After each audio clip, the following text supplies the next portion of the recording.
Bonjour à tous, ravi de vous retrouver sur Public Sénat. À suivre cet après-midi, en procédure accélérée et en séance publique, le projet de loi autorisant la ratification du traité de coopération entre la France et l'Afghanistan. Ce traité a été lancé sous le mandat de Nicolas Sarkozy et prévoit l'attribution de 300 millions d'euros au régime d'Hamid Karzai sur 5 ans. Il consacre également l'évolution du soutien de la France à l'Afghanistan qui passe d'une dominante militaire à une dominante civile. Tout de suite donc, direction l'hémicycle. Mes chers collègues, l'ordre du jour appelle la discussion du projet de loi autorisant la ratification du traité d'amitié et de coopération entre la République française et la République islamiste d'Afghanistan. Dans la discussion générale, la parole est à Monsieur Laurent Fabius. Monsieur le Premier ministre, vous avez la parole.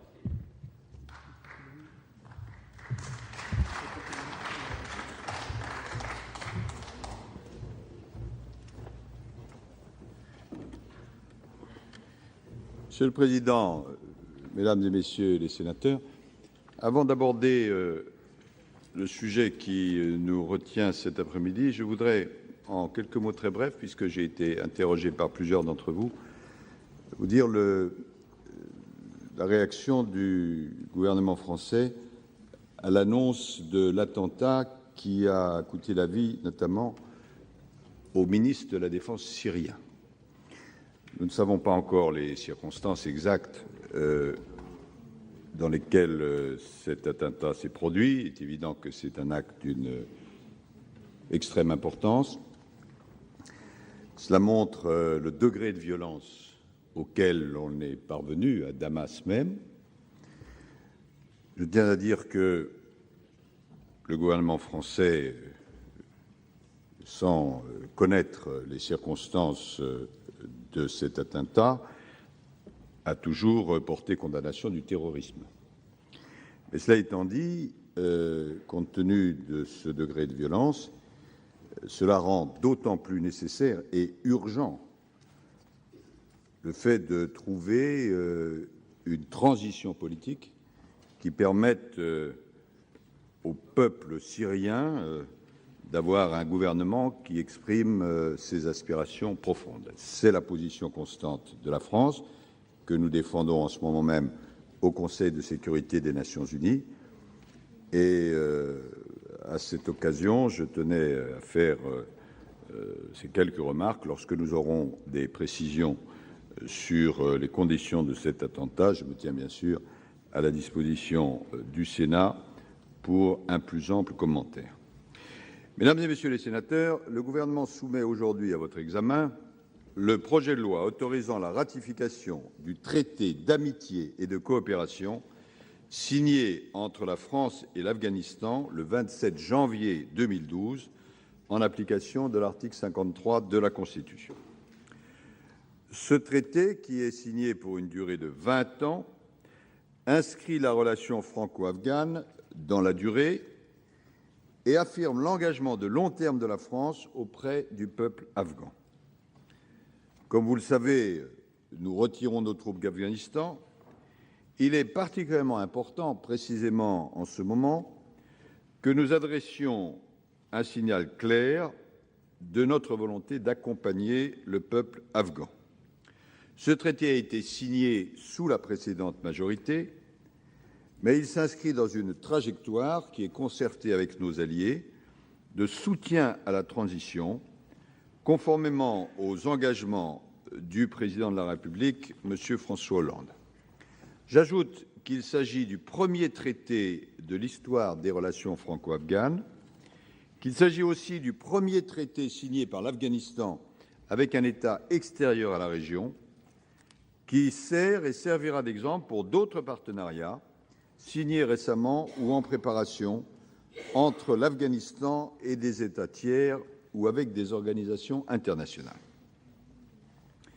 Mesdames et Messieurs, celles et ceux qui sont présents cet après-midi savent que la situation en Afghanistan revêt une importance toute particulière, parce que, comme nous le savons depuis de longues années, Elle affecte la stabilité et la paix de l'ensemble de la région et entraîne des répercussions bien au-delà.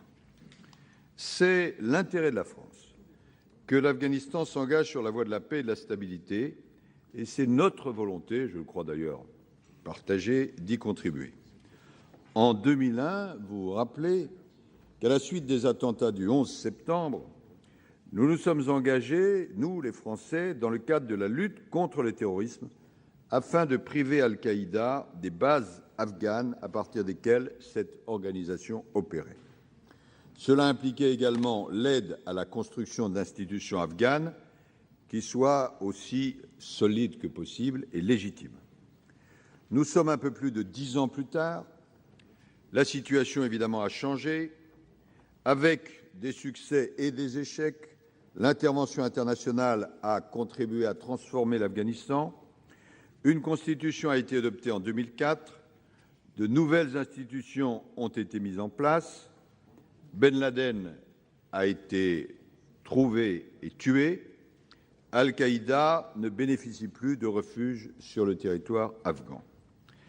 Dans ce contexte, le président de la République a pris l'engagement de retirer nos troupes combattantes d'Afghanistan d'ici au 31 décembre 2012. Je veux saluer une fois de plus, et je le fais bien sûr au nom de vous toutes et de vous tous, l'engagement et le courage de notre armée. Elle a rempli sa mission dans des conditions périlleuses. 87 soldats y sont morts au service de la France. Et je veux leur rendre aujourd'hui un hommage. Notre décision de retrait a été confirmée aux autorités afghanes qui, j'en suis le témoin lors de nombreuses conversations avec le président Karzai, l'ont approuvée, ainsi qu'à nos alliés et à nos partenaires qui, là aussi, j'en suis le témoin lors de la dernière réunion de Chicago, ont bien compris le sens de notre décision.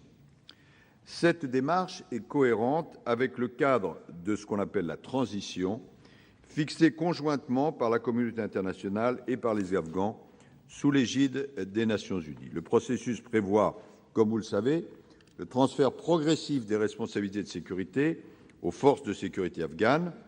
Les zones transférées incluent le district de Surobi et la province de Kapisa, où plusieurs d'entre vous se sont rendus, et où ont été déployées les forces françaises. Mais, et là est l'essentiel par rapport au texte qui nous occupe cet après-midi, notre retrait militaire ne signifie nullement un abandon de l'Afghanistan. Au contraire, s'ouvre une période nouvelle pour notre coopération civile. Quels sont les principes qui vont guider notre action dans cette phase nouvelle qui s'ouvre, à la fois pour l'Afghanistan et pour les relations entre l'Afghanistan et la France? Le premier enjeu, c'est de favoriser le passage d'une société et d'une économie de guerre à une société et une économie de paix. C'est très ambitieux, me direz-vous, et ça l'est, mais il faut bien mesurer qu'un pays qui a été plongé, et qui l'est encore dans la guerre pendant des années et des années, et qui doit se reconstruire pour aller vers la paix, c'est un changement absolument massif. Le développement économique et social de l'Afghanistan est la première condition d'un retour durable à la paix et à la stabilité. C'est pourquoi nous avons décidé que le cœur de notre engagement sera une coopération civile. C'est aussi dans cet esprit que la France appuie un processus de paix conduit par les Afghans eux-mêmes et qui doit associer toutes les composantes de la société afghane. Le gouvernement, bien sûr, mais l'opposition qualifiée de légale et la société civile.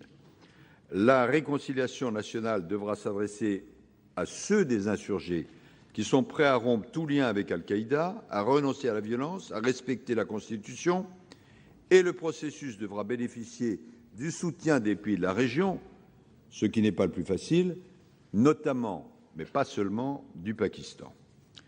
Deuxième aspect, la France s'engage en Afghanistan de façon forte. Il est prévu en effet que notre aide à l'Afghanistan augmente d'un volume de 50% pour atteindre 308 millions d'euros sur la période 2012-2016. Cette augmentation est un témoignage de notre engagement. Ce qui importe surtout, c'est que l'aide soit conduite de manière à profiter directement à la population afghane. Nous consacrerons notre aide à des programmes concrets, à l'image de l'extension prochaine de l'Institut médical français, que vous connaissez sans doute, et qui va disposer ainsi d'un service de santé maternelle et néonatale. Il s'agira d'une première en Afghanistan qui va contribuer à améliorer les conditions de vie des femmes afghanes, et je veux saluer à cette occasion l'engagement de l'association appelée la Chaîne de l'Espoir, que probablement plusieurs d'entre vous connaissent, qui fait un travail tout à fait remarquable, ainsi que la Fondation Aga Khan dans ce projet qui est absolument exemplaire. Cette aide, troisième aspect, ne sera pas un chèque en blanc. Elle sera conditionnée, et vous y reviendrez sans doute dans la discussion, à des progrès significatifs sur la voie de la transition, à la réalisation par les Afghans des engagements qu'ils ont pris devant la communauté internationale tout récemment, lors de la conférence de Tokyo, le 8 juillet, à laquelle je participais, en particulier dans 3 domaines clés. Premier domaine, ce qu'il est convenu d'appeler la bonne gouvernance. La lutte contre la corruption, en particulier, qui est développée là-bas, constitue une priorité sur laquelle nous attendons des mesures fortes de la part du gouvernement afghan. C'est une contrepartie indispensable à l'effort demandé à la France. Et nous devons être extrêmement fermes sur ce point. Les engagements pris, deuxième point, en matière de démocratie, devront être tenus. À plusieurs reprises, les citoyens afghans ont bravé les menaces et la violence pour élire leurs représentants. Ils sont donc parfaitement en droit d'attendre que les élections présidentielles et parlementaires, qui sont prévues en 2014 et 2015, se déroulent dans des conditions transparentes et équitables, et nous devrons y veiller avec nos partenaires internationaux. Un troisième aspect sur lequel je veux insister, c'est l'évolution de la situation des droits de l'homme, en particulier, je devrais dire des droits de la personne humaine, des droits de la femme et des minorités. Certains progrès ont été accomplis en matière de liberté d'expression en particulier, avec un développement spectaculaire, j'en ai été le témoin, des médias, mais aussi en ce qui concerne les droits sociaux comme l'accès à la santé ou à l'éducation. Mais ne nous faisons pas d'illusions, des motifs d'inquiétude évidents demeurent. La semaine dernière, et vous y avez été évidemment très sensible et probablement bouleversé comme beaucoup de gens à travers le monde, le meurtre, il n'y a pas d'autre terme, d'une femme afghane commis en public par les talibans et de la responsable des droits de la femme pour le gouvernement afghan à la suite d'un attentat ciblé dans la province du Laghman rappelle à quel point la situation des femmes là-bas demeure souvent dramatique. Je sais combien vous, mesdames et messieurs les sénateurs, vous êtes sensibles à cette question. Je partage totalement cette préoccupation. Et la France devra faire preuve d'une vigilance particulière s'agissant des droits des femmes, en particulier l'accès à la justice, à la santé, à l'éducation et, puisque tout cela commence, par la prévention des violences qui leur sont faites. Il ne s'agit pas seulement d'opérer des pétitions de principe, il s'agit d'évaluer ces avancées. C'est pourquoi nous mènerons en parallèle un dialogue avec la société civile afghane, avec les femmes afghanes, avec la Commission afghane indépendante des droits de l'homme. Il m'a été donné, il y a de cela quelques semaines, de rencontrer un certain nombre de ces personnalités, de ces organisations, qui sont des personnalités et des organisations absolument extraordinaires. Le sens du traité qui vous est soumis pour ratification aujourd'hui, c'est de redonner aux Afghans, aux autorités gouvernementales et surtout à la population, à la société civile, les clés de leur destin, tout en leur accordant un appui sur le long terme qui doit leur permettre de disposer des moyens d'exercer leur souveraineté. Concrètement, le traité couvre l'ensemble de nos actions de coopération avec l'Afghanistan. Donc il y a des engagements du côté français, il y a des engagements du côté afghan. De notre côté, coopération en matière de santé, avec, j'y faisais allusion, l'extension de l'Institut médical français pour l'enfant, afin d'en faire un centre hospitalo-universitaire généraliste et la mise en œuvre de projets expérimentaux de télémédecine. Les spécialistes des soins français là-bas ont une réputation extraordinaire et nous nous sommes engagés à développer tout cela. Coopération en matière d'éducation avec les lycées, peut-être ma prononciation est-elle défectueuse, Malalai et Esteklal, et d'enseignement supérieur, avec la création à l'Université polytechnique de Kaboul d'une école des mines et de géologie. Comme vous le savez, l'Afghanistan est un pays où les minerais sont extrêmement importants. Il y a une tradition de recherche géologique française. Coopération aussi dans le domaine agricole, en particulier en matière d'irrigation et d'enseignement agricole. Nous soutiendrons la mise en place d'un réseau de lycées techniques agricoles afghans et la création d'un laboratoire de contrôle de la qualité. Coopération dans le domaine de la culture, s'appuyant sur nos établissements culturels, l'Institut français d'Afghanistan, la délégation archéologique française. Nous formons des archéologues afghans, nous assurons les fouilles à Bamiyan, à Maïsaynak notamment, ainsi que les créations de musées afghans d'histoire naturelle. Coopération pour le développement des infrastructures, notamment l'adduction d'eau à Kaboul. Pour le développement du secteur minier, j'y ai fait allusion. Renforcement du service géologique afghan en partenariat avec le BRGM et accroissement de nos échanges économiques, puisque, je l'ai dit, si l'on veut passer d'une économie de guerre à une économie de paix, ça doit se traduire aussi par une présence française de nos entreprises plus importante. S'agissant de la CAPISA et de la Surobie, ont été déployés la force Lafayette et notre équipe d'experts civils. Une action spécifique pour le développement économique de ces régions est prévue au-delà de 2014, si les populations locales le souhaitent et si la sécurité, maître mot de nos personnels, est assurée, afin de prolonger les projets que nous avons déjà conduits. Enfin, une coopération est prévue dans les domaines de la sécurité et de la défense, non pas évidemment des troupes combattantes, mais des coopérants français seront présents à l'état-major dans les écoles militaires afghanes afin de conseiller les cadres et les instructeurs afghans. Il n'y aura pas de troupes combattantes, mais nous apporterons un appui à la création d'une école de guerre afghane et d'une force de gendarmerie. Réciproquement, le traité comprend des engagements pris par l'Afghanistan envers la France.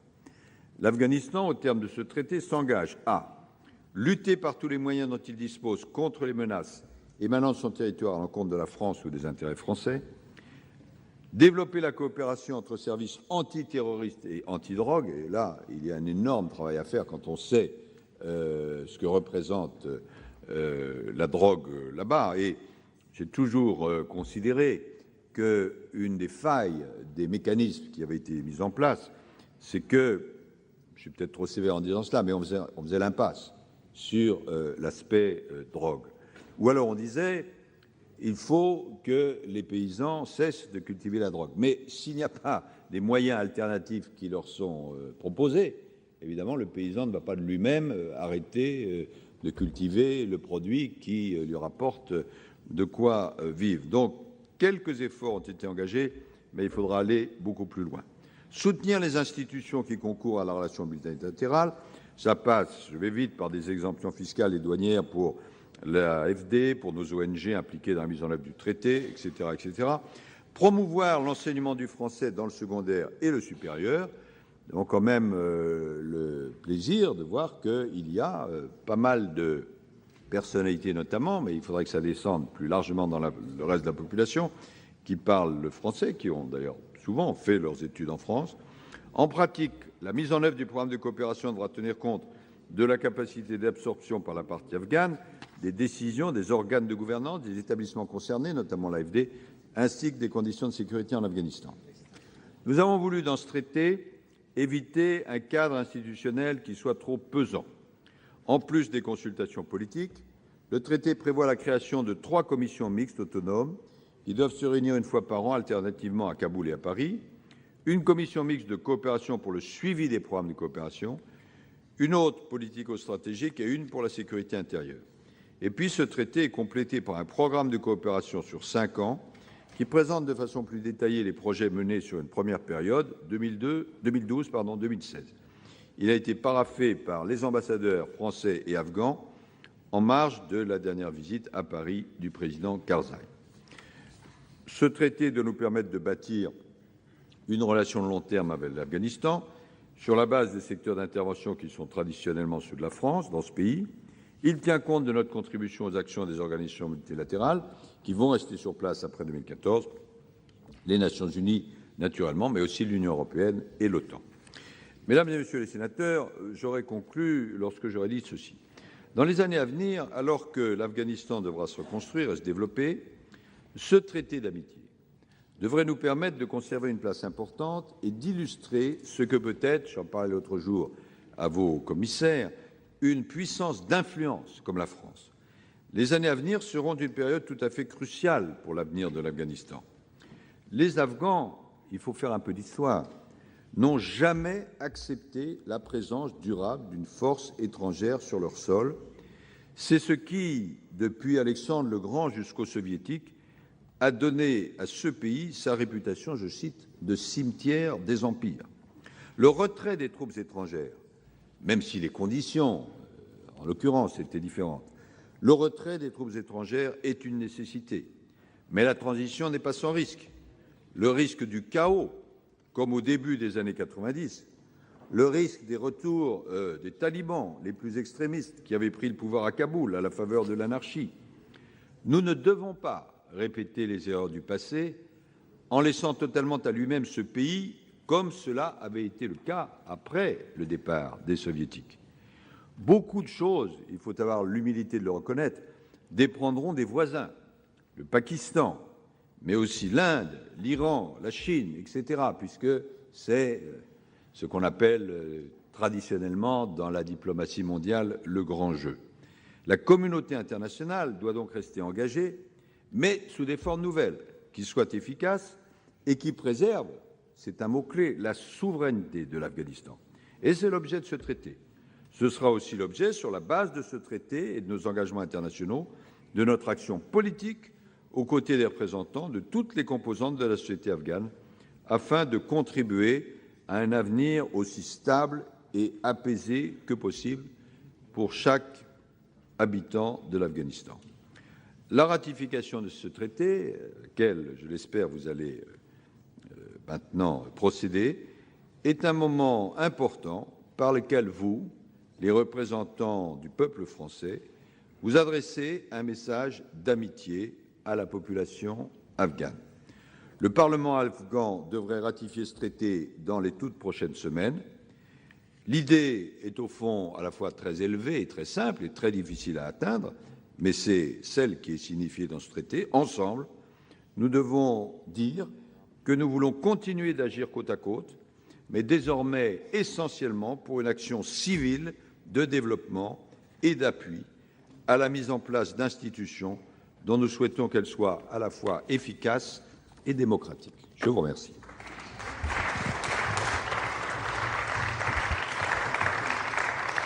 Merci, Monsieur le Premier ministre. La parole est à Monsieur Jean-Louis Carrère, président et rapporteur de la Commission des Affaires étrangères, de la Défense et des Forces armées.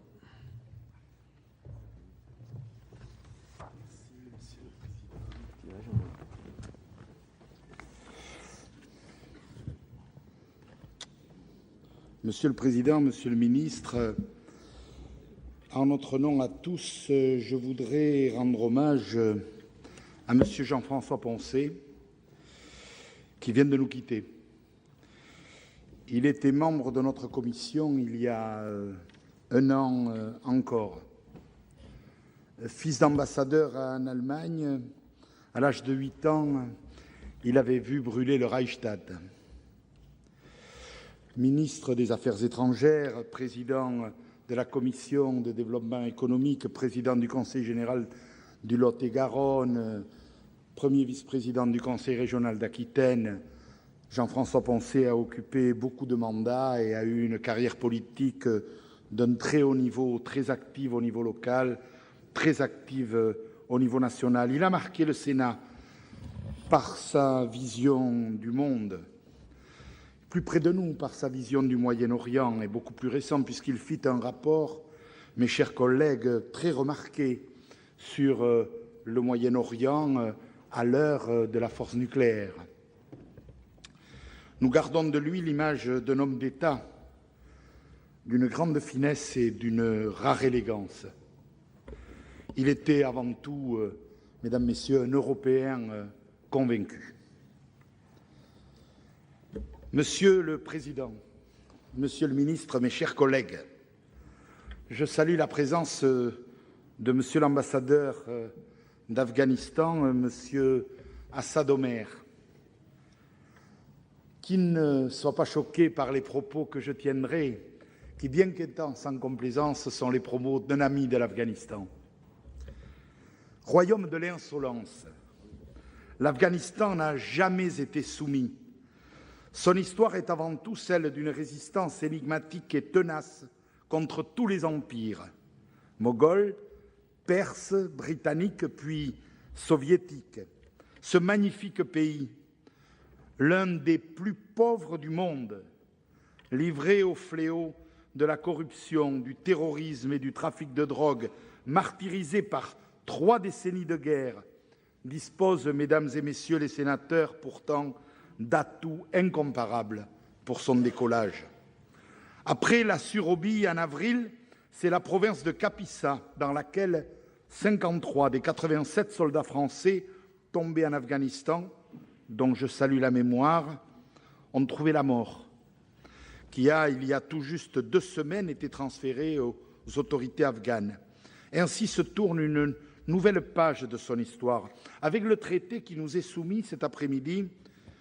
Oui, Monsieur le Ministre, la France doit désormais et doit faire le choix de concentrer ses efforts sur la construction de la paix et la prise en main de leur destin par les Afghans eux-mêmes.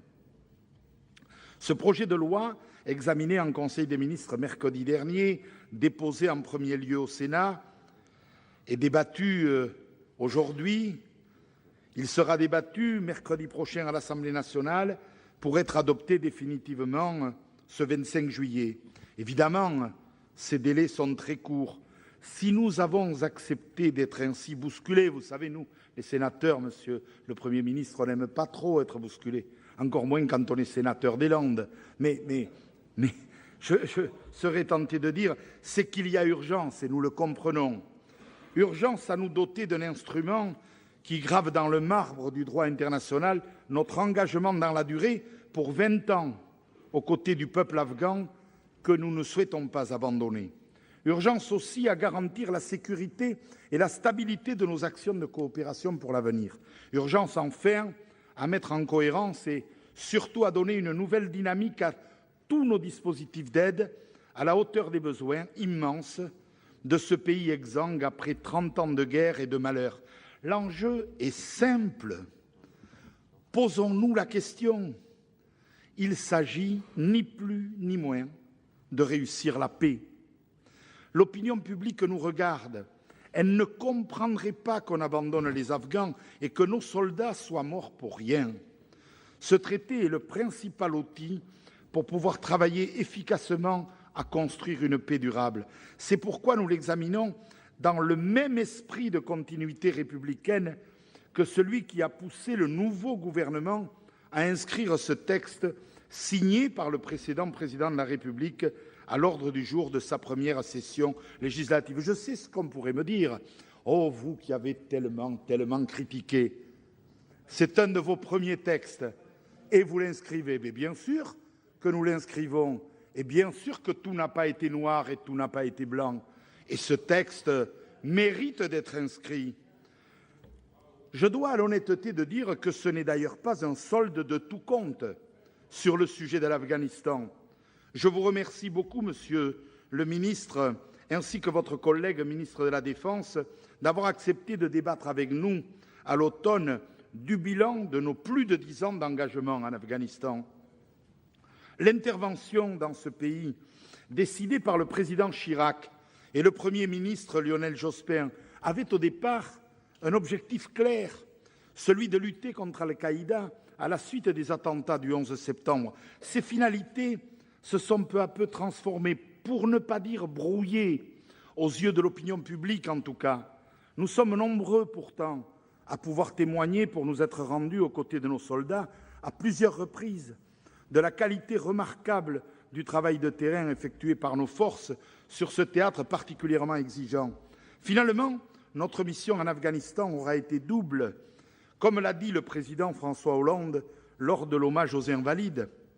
Elle aura consisté à la fois à lutter contre le fanatisme et la haine aveugle et à aider fraternellement un peuple à retrouver le chemin de sa souveraineté.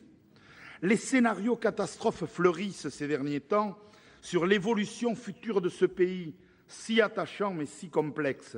scénario d'éclatement, de guerre civile, de reconstitution de féodalité, de retour des talibans, j'en passe. Je pose une question et une seule. Y a-t-il une alternative? Y a-t-il une autre voie qui permette à l'Afghanistan de sortir de son extrême pauvreté, source de tous ces maux, je dirais presque de sortir du Moyen-Âge sanitaire et social dans lequel il se trouve, que celle du développement économique? À mon sens, la réponse est non. La meilleure lutte contre l'insécurité, c'est de retrouver le chemin de la croissance qui donne à chacun l'espoir de mieux vivre. La meilleure lutte contre l'obscurantisme, c'est l'alphabétisation. Le rempart le plus efficace contre l'embrigadement dans des milices, c'est un travail pour tous, dans une société plus sûre. Quelles meilleures armes contre la pauvreté que l'accès aux soins, la reconstruction des routes, la remise sur pied d'une agriculture fruitière et pastorale jadis si florissante? Quelle part la France veut-elle prendre dans cette reconstruction? C'est tout l'enjeu du traité et du programme quinquennal qui l'accompagne. Il devrait permettre de donner un nouvel élan à un certain nombre de projets emblématiques, comme par exemple, dans le domaine de la sécurité, l'appui à la création d'une école de guerre afghane et d'une gendarmerie afghane. En matière de santé, la réalisation d'une deuxième puis d'une troisième phase de l'hôpital français pour la mère et l'enfant de Kaboul, qui constitue un succès éclatant, même si, objectivement, on peut reconnaître, Monsieur Boulot, que son financement incombe davantage à une ONG et à la fondation Aga Khan qu'au gouvernement français. L'appui à la création de lycées techniques agricoles, l'irrigation, l'apiculture, la pisciculture, pour offrir aux exploitants un revenu de substitution par rapport à la culture du pavot, comme vous l'indiquiez, Monsieur le ministre. Qui aurait la légèreté de croire que l'on peut éradiquer cette culture sans proposer un revenu de substitution? Mais là où je m'inscris en faux, c'est lorsque les pessimistes nous indiquent qu'il ne peut pas y avoir de culture agricole de substitution. Mesdames et messieurs, sachez que les agriculteurs en Afghanistan ne perçoivent du pavot que des prix payés qui sont comparables au prix mondial de certaines céréales. Donc ne croyez pas que ce sont les agriculteurs afghans qui s'enrichissent par la culture des pavots. Ce sont beaucoup plus les intermédiaires. Il faut trouver des solutions pour leur permettre d'en sortir. Un partenariat, disiez-vous, Monsieur le ministre, pour former des ingénieurs des mines et des géologues dans ce pays aux ressources prometteuses. Une contribution à des projets d'infrastructures indispensables au développement, comme l'adduction d'eau. Le traité comporte enfin un volet de gouvernance destiné à la consolidation des institutions. Je voudrais d'ailleurs saluer l'engagement des assemblées parlementaires françaises pour construire le Parlement afghan. Dès 2004, des experts du Sénat ont séjourné à Kaboul pour aider à la mise en place du Parlement, former les futurs fonctionnaires, rédiger le règlement et amorcer une coopération qui ne s'est jamais ralentie et qui s'est concrétisée encore en juin dernier par une mission de l'Assemblée nationale. Le traité, enfin, prévoit l'octroi, attendu depuis longtemps, d'exemptions fiscales et douanières pour l'Agence française de développement et pour nos ONG, ou des baux à long terme pour l'Institut français et la délégation archéologique. Le traité prévoit aussi la promotion de la langue française à tous les niveaux d'enseignement et la pérennisation de nos instituts culturels. Vous l'aurez compris, la Commission soutient le projet de loi de ratification qui nous est soumis. Mais nous avons, mesdames et messieurs, mes chers collègues, 3 interrogations fortes, pour ne pas dire 3 inquiétudes sur sa mise en œuvre. Tout d'abord, le montant. Et question qui est son corollaire, la dispersion de l'aide française. Évidemment, nous ne partons pas de rien. Dans les districts de la Task Force Lafayette, nous avons vu des champs en culture, des écoles qui fonctionnaient, des lignes électriques rétablies. Au total, la France aura d'ailleurs déboursé, si je puis l'exprimer ainsi, 240 millions d'euros d'aide civile au cours de ces 10 dernières années, avec un positionnement de notre aide bien orienté sur les besoins vitaux, santé, éducation, agriculture, accès à l'eau. Pourtant, nous sommes loin derrière l'Allemagne et le Royaume-Uni. Nous avons consacré jusqu'à 500 millions d'euros par an de surcoût OPEX à l'Afghanistan. Combien pourrons-nous mettre, Monsieur le ministre, sur la table pour donner vie au programme quinquennal ambitieux arrêté au début de l'année? Nous prévoyons 308 millions d'euros pour les 5 prochaines années. C'est un accroissement de 50%. C'est beaucoup par rapport au montant total de notre aide au développement, mais c'est peu par rapport aux autres. Je fais confiance d'ailleurs à nos rapporteurs sur tous les bancs quant au crédit du développement pour veiller à ce que les lois de finances viennent effectivement remplir cet engagement. Il faut aussi engager objectivement un effort de rationalisation. La visibilité de notre aide souffre de la multiplicité des circuits de financement et des guichets qui favorisent l'éclatement, le saupoudrage et l'absence de lisibilité. Enfin, vous nous avez dit, Monsieur le ministre, que la France avait besoin d'une diplomatie économique. On est d'accord. Qu'en est-il du positionnement des entreprises françaises sur les marchés afghans où vont affluer les 16 milliards d'aide internationale d'ici à 2015? Il ne faudrait pas que nous assurions, par exemple, la formation des géologues au titre de la coopération pour qu'ensuite nos amis chinois décrochent les contrats d'exploitation des mines. Les entreprises françaises peuvent se positionner sur beaucoup de secteurs, le ciment, la construction, l'énergie, l'eau, l'agroalimentaire. Comment la diplomatie va-t-elle accompagner et faciliter la montée en puissance de nos entreprises? La deuxième préoccupation que je voudrais exprimer relève de la sécurité future de nos experts, de nos ONG et de nos entreprises. En Afghanistan, 4 générations de menaces se sont succédées pour se cumuler au final. À la guérilla classique sont venus se rajouter les engins explosifs improvisés, mais vous le savez très bien, puis le recours aux bombes humaines et récemment les attaques internes par infiltration des forces afghanes. Même si le ministre de la Défense nous a dit être résolument optimiste sur l'évolution sécuritaire, nous sommes très préoccupés. Le traité prévoit un certain nombre d'immunités, en particulier de juridiction, pour les personnes qui œuvrent dans le cadre de notre coopération. C'est un premier train de garantie, mais est-ce suffisant? Qu'en sera-t-il demain, une fois les forces combattantes retirées, l'état-major basculé sur le camp de Warehouse, quand 300 hommes seulement devront sécuriser le retrait? Et qu'en sera-t-il surtout après-demain? Je pense aussi, mes chers collègues, aux experts afghans engagés à nos côtés.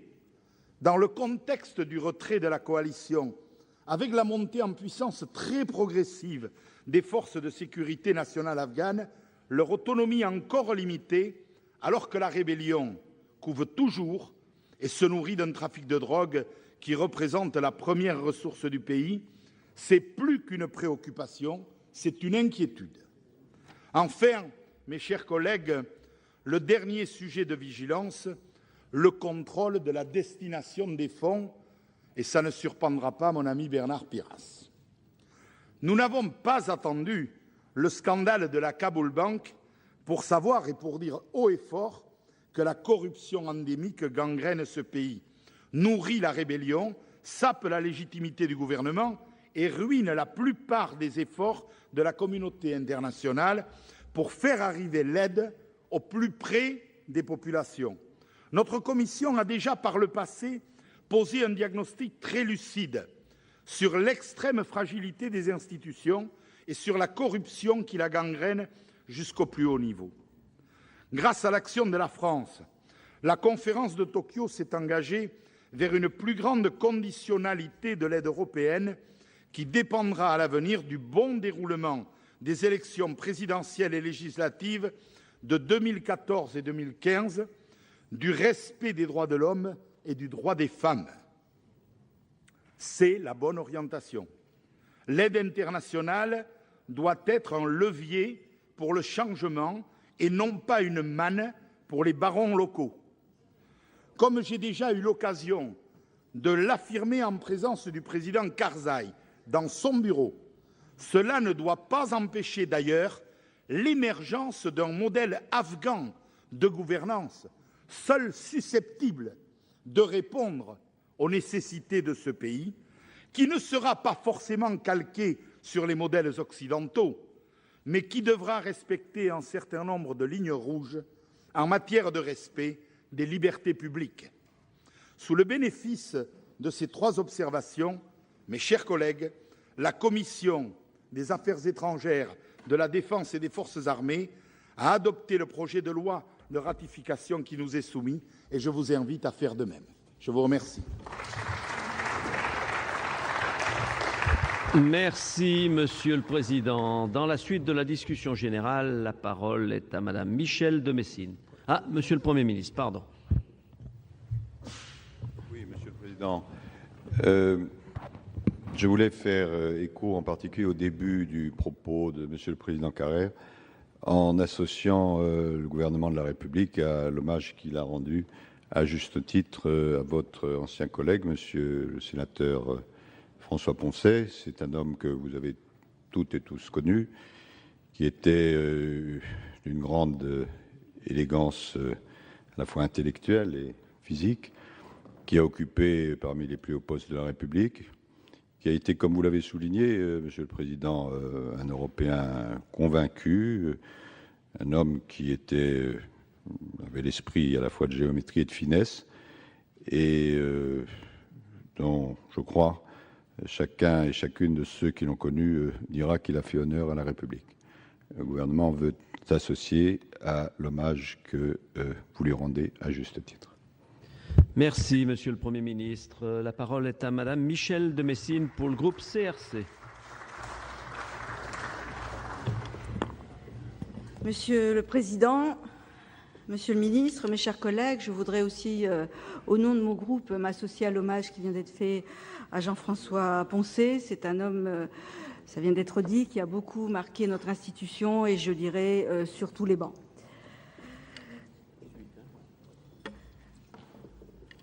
Le traité d'amitié et de coopération entre la France et l'Afghanistan que nous sommes appelés à ratifier aujourd'hui est généreux, ambitieux et risqué.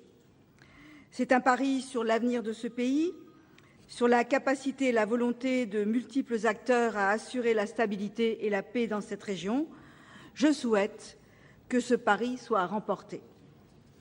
Depuis la décision du président Obama, auquel Nicolas Sarkozy avait rapidement emboîté le pas, de retirer totalement les troupes de la Force internationale d'assistance à la sécurité mise en œuvre par l'OTAN à la fin de l'année 2014, les principaux pays de cette coalition, menée par les États-Unis, s'empressent de signer des traités bilatéraux de coopération civile avec le gouvernement afghan.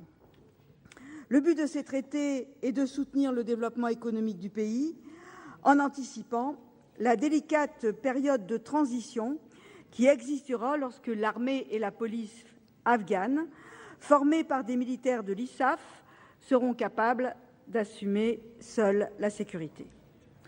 Car tout le monde sait que ce départ se traduira par une période d'incertitude et une contraction de la manne financière internationale, au demeurant mal répartie, au seul profit du régime en place et de quelques seigneurs de guerre qui a été déversé sur ce pays depuis 2001. Après le retrait des troupes de l'OTAN, il sera évidemment nécessaire qu'un État afghan existe réellement. En outre, le développement économique et social, une gouvernance rigoureuse et des investissements importants seront les conditions indispensables au maintien de l'aide publique internationale. C'est dans cette perspective qu'a été organisée il y a 15 jours à Tokyo une conférence des pays donateurs qui redoutent un effondrement économique du pays après le départ des troupes étrangères et qui veulent atténuer l'impact d'un désengagement partiel de la communauté internationale. Ces bailleurs de fonds se sont ainsi engagés à apporter une aide civile de 16 milliards de dollars, soit 13 milliards d'euros, sur la décennie 2015-2025, dont 230 millions pour notre pays. Par rapport à nos capacités, c'est un effort important qu'il faudra utiliser à bon escient. C'est dans ce contexte que se situe le traité franco-afghan dont nous débattons. Comme l'indique l'exposé des motifs du projet de loi de ratification, le traité marque l'évolution du soutien français d'une dominante militaire à une dominante civile. Pourtant, il n'organise pas seulement la future coopération civile. Il comprend aussi un important volet de coopération de défense et de sécurité. En 13 articles, il donne un cadre à un ensemble de projets et d'actions sous la forme de différents programmes. J'approuve bien entendu tout ce qui va dans le sens du développement économique et social de ce pays, que ce soit dans l'agriculture et le développement rural, pour atteindre l'autosuffisance alimentaire, la santé, afin de réduire le taux de mortalité infantile maternelle et améliorer le niveau de formation des médecins, ou bien encore l'éducation et l'enseignement supérieur, en développant l'enseignement du français et en soutenant les 2 lycées que nous avons créés, qui sont maintenant sous la responsabilité de la République islamique. À tout cela s'ajouterait le développement des échanges culturels et la protection du patrimoine archéologique. Enfin, je n'oublie pas qu'il est prévu de faciliter les investissements français et les activités de nos entreprises dans les domaines des infrastructures de télécommunications, de transport, d'irrigation, de production et de transformation des matières premières. Cependant, il faudrait être particulièrement offensif et volontariste dans ces domaines afin que nos entreprises réussissent à se faire une place dans un pays et sur des marchés sur lesquels les États-Unis exercent un quasi-monopole. Je le répète, le cadre est idéal, les projets sont généreux et ambitieux. En revanche, leur mise en œuvre est aléatoire. Elle dépendra de l'importance des moyens qui leur seront attribués, mais elle se heurtera tout autant aux incertitudes de l'avenir et aux dures et complexes réalités afghanes. De prime abord, dans un monde idéal et harmonieux, l'idée de se préoccuper du devenir de l'Afghanistan en soutenant son développement économique après la fin des opérations militaires pourrait paraître indispensable et couler de source. Le retrait accéléré de nos troupes, qui avait déjà été amorcé par Nicolas Sarkozy avec 1 an d'avance sur le calendrier fixé par les Américains, a été une courageuse décision du président de la République que je voudrais ici saluer avec force. Elle correspondait à une demande de l'opinion publique française que, pour notre part, nous avons été longtemps les seuls à relayer. Dans ces conditions, on pourrait donc se satisfaire de ce qui peut apparaître comme un changement de stratégie. Après les opérations militaires, place au développement économique et social. La réalité est plus complexe. Il faut en effet ne pas être naïf, mais lucide, sur les raisons qui ont poussé les Américains et l'OTAN à organiser ce retrait militaire, ainsi que sur les conditions dans lesquelles elle s'effectuera. La décision de quitter militairement l'Afghanistan n'est pas fondée sur la réalité de la situation sur le terrain, mais sur d'autres considérations. Soyons pragmatiques. Admettons que la présence de nos troupes intégrées à celle de l'OTAN ne répondait plus à l'objectif fixé par les résolutions initiales du Conseil de sécurité. Les talibans ont été chassés du pouvoir fin 2001 et le combat contre le terrorisme s'est transformé en lutte contre une insurrection d'opposants au régime en place. Nous devons également admettre que lorsque des forces armées sont présentes sur le territoire d'un État souverain pendant plus de 10 ans, la solution aux problèmes posés n'est évidemment pas militaire. Fin 2014 a donc été fixée par les États-Unis comme date butoir pour se désengager d'un conflit qui est l'échec de la stratégie qu'ils ont imposée à leurs alliés. Cette période ne coïncidera qu'accessoirement avec le moment où l'armée et la police afghanes pourraient être en mesure de prendre le relais des troupes de l'OTAN sur tout le territoire. En effet, pratiquement tous les experts, nos militaires en particulier, savent qu'aujourd'hui, la pléthorique armée afghane de plus de 200 000 hommes, presque tous issus d'ethnies proches du président Karzai, n'est pas en mesure de répondre à l'immense défi de sécurité. En vérité, cette armée permet en grande partie à assurer un emploi et un revenu à des populations très démunies. Son entretien, son équipement, sa formation par les militaires de l'OTAN coûte cher et est en outre une source de revenus non négligeable pour le pouvoir en place. Les plans de formation prévus d'ici l'échéance de 2014 la rendront sans doute un peu plus opérationnelle, mais certainement pas plus crédible dans sa détermination à lutter contre les ennemis du régime en place. Il ne faut pas non plus se laisser illusionner sur la réalité du désengagement militaire des États-Unis qui serait total. Car à la veille de se rendre à la conférence de Tokyo, c'est à la veille de se rendre à la conférence de Tokyo que la secrétaire d'État américaine a officialisé à Kaboul l'octroi à l'Afghanistan du statut d'allié majeur non membre de l'OTAN. Ce statut, qui est accordé à une quinzaine de pays, n'est pas anodin et n'a rien de symbolique.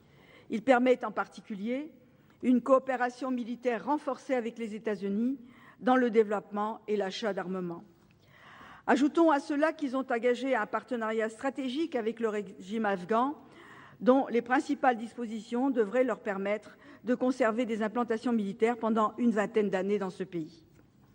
Par ailleurs, pour les plus optimistes, même si la situation sécuritaire devait se stabiliser après le départ de la coalition internationale, il faudrait de toute façon aider l'État afghan, quel qu'il soit, à surmonter les difficultés qui l'attendent.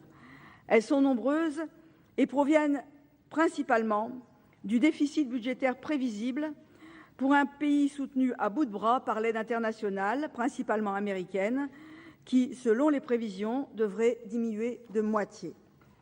Pour avoir une idée plus précise de ce qu'il est convenu d'appeler l'aide internationale en faveur de l'Afghanistan, il faut savoir que la conférence de Tokyo a estimé que plus de la moitié du trou budgétaire à venir proviendrait des dépenses de sécurité pour l'armée et la police afghane, évaluées à 4 milliards. Les pays de l'OTAN devraient le prendre en charge à hauteur de 3,6 milliards de dollars, tandis que les 3,7 milliards de déficit civil devraient en principe être assumés par les États donateurs participant à la conférence de Tokyo. On peut ainsi légitimement s'interroger sur la réalité du changement de stratégie qui serait en cours. Il faudrait également tirer les enseignements sur la façon dont cette aide a été distribuée et utilisée, afin d'être plus exigeant en ce qui concerne la gouvernance du pays aidé. Car cette manne financière a surtout contribué à alimenter une bulle artificielle qui a enrichi une chaîne de sous-traitants, afghans et étrangers, tandis que la population n'en bénéficiait que de manière résiduelle. Les retombées locales de cette assistance sont toujours très limitées. Selon les estimations de la Banque mondiale, sur chaque dollar dépensé, seuls 20 à 25% restent en Afghanistan. Il faut aussi déplorer que le climat d'incertitude qui s'annonce exacerbe une corruption déjà endémique. Les principaux acteurs en sont des groupes d'intérêt avides d'accaparer les ressources encore disponibles et de les mettre à l'abri à l'étranger, en particulier à Dubaï, dont nous reparlerons certainement dans le débat qui succédera à celui-ci. Pour apprécier le bien-fondé, la pertinence et l'efficacité des mesures contenues dans le traité qui nous est soumis, il faut donc juger en fonction des critères ayant trait à la qualité de l'aide et à la façon dont elle est répartie sur place. Or, de ce point de vue, je n'ai pas le sentiment que les dispositions de ce traité, qui, je le rappelle, a été négocié par le précédent gouvernement avec le régime du président Karzai, soient suffisamment exigeantes. En particulier, celles qui visent à prévenir la corruption ambiante et garantir une bonne gouvernance sont insuffisantes. Elles sont pourtant essentielles pour assurer une juste répartition de l'aide auprès de la population afghane. Elles se limitent à la mise en place d'une commission mixte chargée de suivre la lutte contre les trafics illégaux et à une assistance technique et opérationnelle pour renforcer la lutte contre la criminalité organisée et les trafics de stupéfiants et d'êtres humains. Mais si les personnels sont peu fiables et incompétents, l'assistance risque d'être inefficace. Ce point essentiel ne saurait cependant masquer qu'il y a à mettre sur pied une véritable administration. Car sinon, les milliards de dollars d'aide seront gaspillés et nous ne pourrons pas combler rapidement le manque de fonctionnaires afghans formés ni l'absence d'institutions fonctionnelles et viables, notamment au niveau local. Je suis sceptique, malgré toutes nos qualités, sur les moyens financiers qui seront réellement en mesure de consacrer à la formation des cadres d'une administration centrale et territoriale embryonnaire, ainsi que sur l'ampleur de notre participation à la formation des professeurs de droit des universités afghanes. En effet, face à l'influence américaine et anglo-saxonne prépondérante, nos efforts, pour importants qu'ils soient, sont pourtant dérisoires.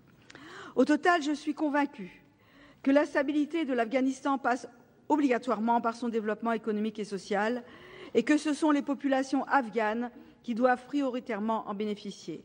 C'est certainement la meilleure façon de se débarrasser des deux fléaux majeurs qui gangrènent ce pays, le terrorisme et le narcotrafic. Le retour de la sécurité dépendra donc du niveau de l'effort national et international et des conditions dans lesquelles il sera entrepris pour répondre aux vrais besoins de développement. D'une façon générale, sur le fond, une solution durable du conflit afghan ne peut être que politique et diplomatique. On ne peut le traiter en dehors du contexte régional et international car tout est lié. Il faut réintégrer pleinement l'ONU dans la résolution de ce conflit. Elle doit reprendre le mandat qu'elle avait confié à l'ISAF. C'est pourquoi nous souhaitons que la France, en sa qualité de membre permanent du Conseil de sécurité, prenne l'initiative de proposer l'organisation d'une conférence régionale pour définir précisément les conditions d'une paix négociée et durable en Afghanistan. Celle-ci devrait réunir des voisins immédiats comme l'Iran ou le Pakistan, mais aussi l'Inde, la Chine, la Russie, la Turquie et bien sûr toute la diversité des différentes composantes du peuple afghan. Pour être efficace, cette conférence pourrait être parrainée par des représentants des États-Unis et de l'Union européenne.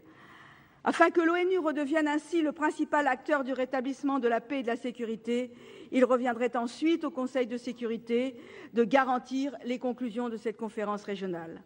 Enfin, pour que l'ONU reprenne complètement la main sur la résolution de cette crise, il serait nécessaire de définir un nouveau mandat sur la base des conclusions de cette conférence, axé sur les conditions de la reconstruction et du développement de ce pays. Ayons maintenant l'ambition de créer un nouveau cadre multilatéral pour résoudre ce conflit. Même si elles sont présentées sous un jour nouveau, ne suivons pas les démarches anciennes qui ont échoué. Au lieu de s'engager aussi rapidement dans une coopération incertaine et qui risque d'être inefficace au regard des objectifs généreux fixés dans ce texte, n'aurait-il pas été préférable d'être plus exigeant en matière de gouvernance et pourquoi pas d'en renégocier certains aspects en ce sens. Ceci étant, malgré toutes nos réserves et toutes les insuffisances de ce traité, nous voulons donner une chance à la paix et nous ne nous y opposerons pas. Nous ne souhaitons pas jouer les Cassandres ni avoir une attitude négative. Nous voulons simplement attirer l'attention sur certains aspects négatifs et être vigilants sur les risques que comporte ce texte. En conséquence, le groupe communiste républicain et citoyen s'abstiendra sur ce projet de loi de ratification d'un texte entre la France et l'Afghanistan. Merci, madame. La parole est à monsieur Jean-Pierre Plancade pour le groupe RDSE.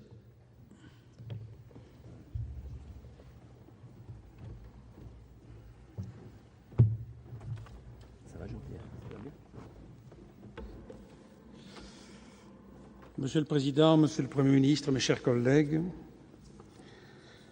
la France a une longue histoire de coopération avec ce pays, puisqu'elle remonte à 1922, et les premiers contacts ont été formalisés avec la création de la délégation archéologique française en Afghanistan, puis en 1923 avec la création du lycée français pour garçons.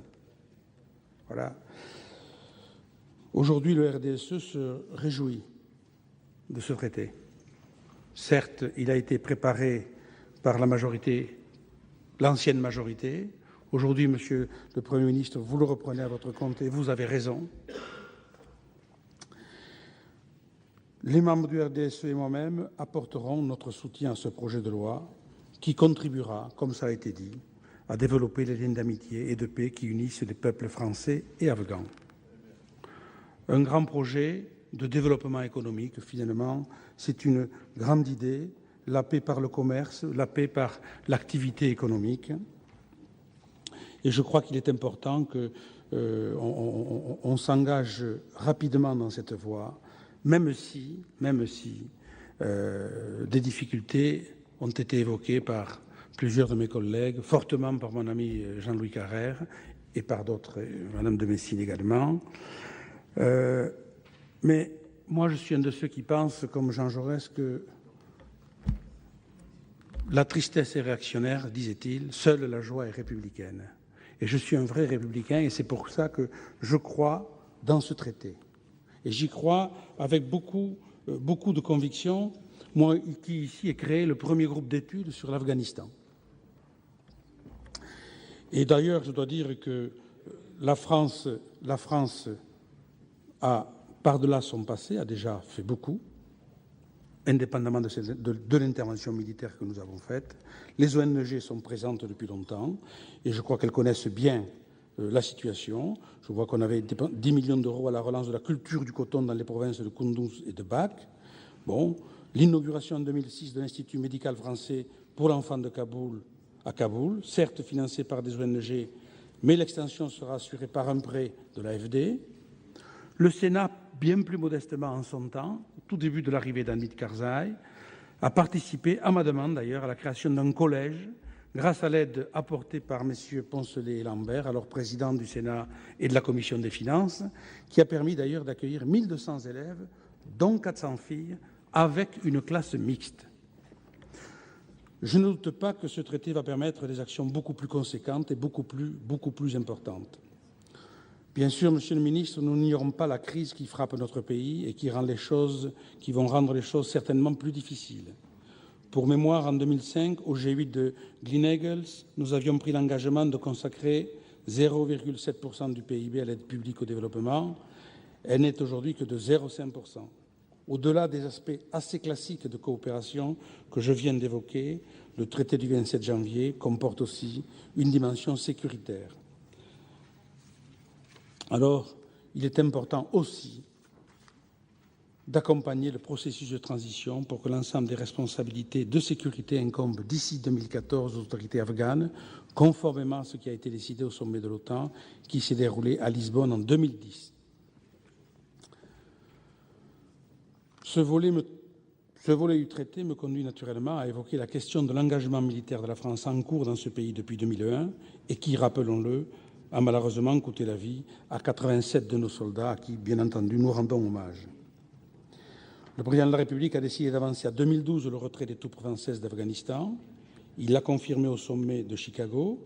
Nous avions des objectifs, celui d'éradiquer les camps d'Al-Qaïda, de renverser le pouvoir taleb, soutien de l'organisation terroriste, bien connue. Grâce au courage et au sens du devoir de nos soldats et de tous ceux de la coalition, nous avons franchi cette étape.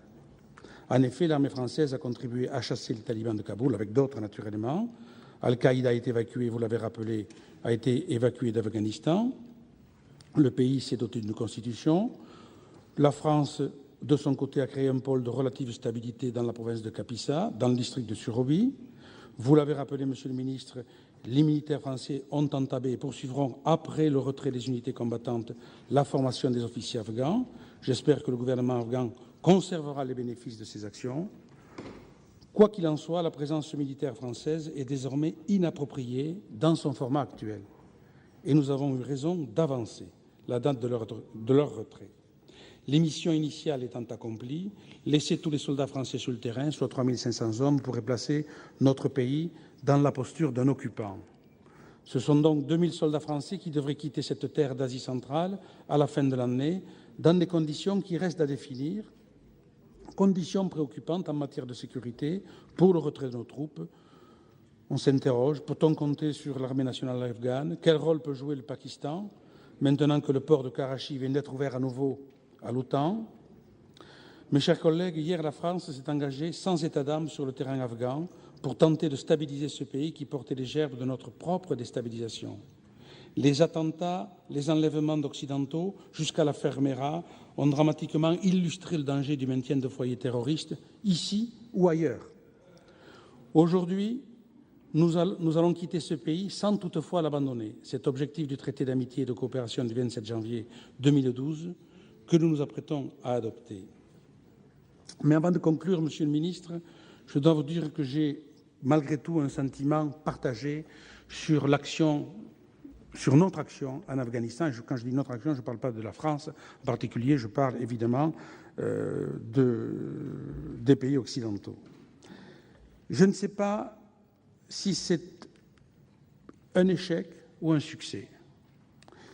Alors je me dis, ce n'est ni complètement l'un, ni complètement l'autre. Certes, nous avons chassé les talibans, certes, nous avons donné à ce pays, nous avons contribué à donner une constitution à ce pays, certes, nous avons posé les bases, les germes d'une démocratie. Bon. Mais ce qui m'interroge, c'est que quand nous sommes arrivés en Afghanistan il y a 10 ans, nous avons été accueillis en libérateurs. Et aujourd'hui, on sent bien que la population afghane et les autorités afghanes nous demandent de partir. Alors, que s'est-il passé entre-temps? Quel comportement avons-nous eu, nous qui voulions apporter la paix, la démocratie, la liberté, le développement économique? Quel comportement avons-nous eu? Et je pense que la communauté internationale doit s'interroger. Et puis évidemment, mais ça a été dit par d'autres, ce pays est-il vraiment complètement en stabilité? La proximité du Pakistan, le rôle des services spéciaux, de l'ISI, nous laisse un peu perplexes. Je dois dire aussi que ce pays, et vous l'avez dit, ne fera pas la paix tout seul, sans le Pakistan, sans l'Inde, sans la Chine certainement, et sans l'Iran non plus. Je pense aussi à cet effort massif d'argent, les 308 millions d'euros français, mais globalement les 15 ou 16 milliards de dollars que l'on envisage de déverser sur ce pays. Dans quelles conditions seront-ils versés? Pourquoi faire? Pour qui? Quand on connaît le niveau de corruption, et ça a été dit par le président Carrère tout à l'heure, le niveau de corruption de ce pays, voilà autant de questions que je me pose, mais lucidement, parce que je pense qu'on peut toujours se faire plaisir, mais je crois qu'il est important de marcher avec la vérité à côté de soi. Voilà. Alors, nous allons passer clairement d'une aide militaire à une aide civile. C'est dans le droit fil de ce qui a toujours guidé une part de notre politique étrangère au cours de ces dernières années, construire la paix. D'ailleurs, j'ai en mémoire un discours de François Mitterrand en 1984 qui, s'adressant au corps diplomatique un peu plus élargi, disait-il, nous n'avons pas un seul soldat hors de nos frontières qui n'ait d'autre mission que de préserver des vies humaines, que de contribuer à rétablir des équilibres. Et si ces pays, par la suite, désirent notre contribution pacifique à leur développement, il leur suffira de nous demander. Bien, c'est actuellement ce qui est en train de se passer. Et je m'inscris donc dans ces propos de l'ancien président de la République. La France a participé au rétablissement d'un certain équilibre en Afghanistan. Ce pays nous demande maintenant de contribuer à son relèvement économique et social. Alors, construisons la paix et l'adoption du projet de loi que vous nous avez présenté, Monsieur le Ministre, participe de cette démarche. C'est pourquoi le RDSE approuvera ce projet généreux et ambitieux. Merci, mon cher collègue. Dans la suite de la discussion générale, la parole est à Monsieur Christian Cambon pour le groupe UMP.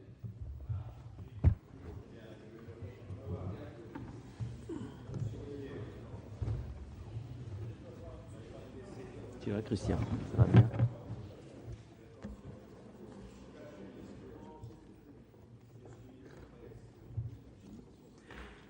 Monsieur le Président, Monsieur le Premier ministre, mes chers collègues, je voudrais bien sûr à cet instant et au nom du groupe UMP associer celui-ci à l'hommage que notre Président Jean-Louis Carrère et vous, Monsieur le Premier ministre, avez tenu il y a quelques instants à l'occasion triste, malheureusement, du décès et de la disparition de notre ancien collègue Jean-François Poncet.